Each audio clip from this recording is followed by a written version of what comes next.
شیخ الاسلام حضرت علامہ ظفر احمد عثمانی رحمۃ اللہ علیہ فرماتے ہیں کہ میں ایک زمانہ میں حج کے بعد مدینہ منورہ گیا۔ ہم لوگوں نے کھانا کھانے کے بعد دسترخوان کو لے کر ایک ڈھیر پر جھاڑ دیا تاکہ روٹی کے بچے ٹکڑوں اور ہڈیوں کو جانور کھا جائیں۔ تھوڑی دیر کے بعد جب میں اپنے کمرے سے باہر نکلا تو یہ دیکھ کر حیران رہ گیا کہ ایک خوبصورت 9 سال کا بچہ ان ٹکڑوں کو چن چن کر کھا رہا ہے۔ مجھے سخت افسوس ہوا۔ بچے کو ساتھ لے کر قیام گاہ میں آیا اور اسے پیٹ بھر کے کھانا کھلایا، کیونکہ میں ایسی ہستی کے شہر میں تھا جو غریبوں کا والی اور غلاموں کا آقا تھا۔ میرے اس برتاؤ کو دیکھ کر بچہ بے حد متاثر ہوا۔ میں نے چلتے وقت اس سے کہا کہ بیٹے تمہارے والد کیا کرتے ہیں؟ اس نے کہا میں یتیم ہوں۔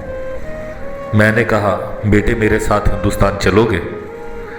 وہاں میں تم کو اچھے اچھے کھانے کھلاؤں گا، عمدہ عمدہ کپڑے پہناؤں گا، اپنے مدرسے میں تعلیم دوں گا۔ جب تم عالم فاضل ہو جاؤ گے تو میں خود تم کو یہاں لے کر آؤں گا اور تمہیں تمہاری والدہ کے سپرد کر دوں گا۔ تم اپنی والدہ سے اجازت لے کر آؤ۔ لڑکا بہت خوش ہوا اور اچھلتا کودتا اپنی والدہ کے پاس واپس گیا۔ وہ بیچاری بیوہ دوسرے بچوں کے اخراجات سے پہلے ہی پریشان تھی۔ اس نے فوراً اجازت دے دی۔ وہ آیا اور مولانا کو بتایا کہ میں آپ کے ساتھ جاؤں گا، میری ماں نے اجازت دے دی ہے۔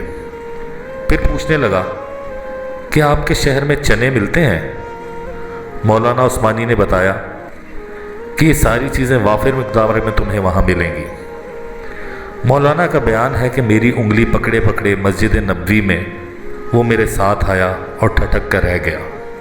سرکار دو عالم صلی اللہ علیہ وسلم کے روضہ مبارک کو دیکھا اور مسجد کے دروازے کو دیکھا اور پوچھا کہ کیا بابا یہ دروازہ اور روضہ بھی وہاں ملے گا؟ میں نے اس سے کہا کہ بیٹا اگر یہ وہاں مل جاتا تو میں یہاں کیوں آتا؟ لڑکے کے چہرے کا رنگ بدل گیا۔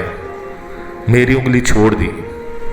بابا تم جاؤ، اگر نہیں ملے گا تو میں ہرگز اس دروازے کو چھوڑ کر نہیں جاؤں گا۔ بھوکا رہوں گا، پیاسا رہوں گا۔ اس دروازے کو دیکھ کر میں اپنی بھوک اور پیاس بجھاتا رہوں گا جس طرح آج تک بجھاتا رہا ہوں۔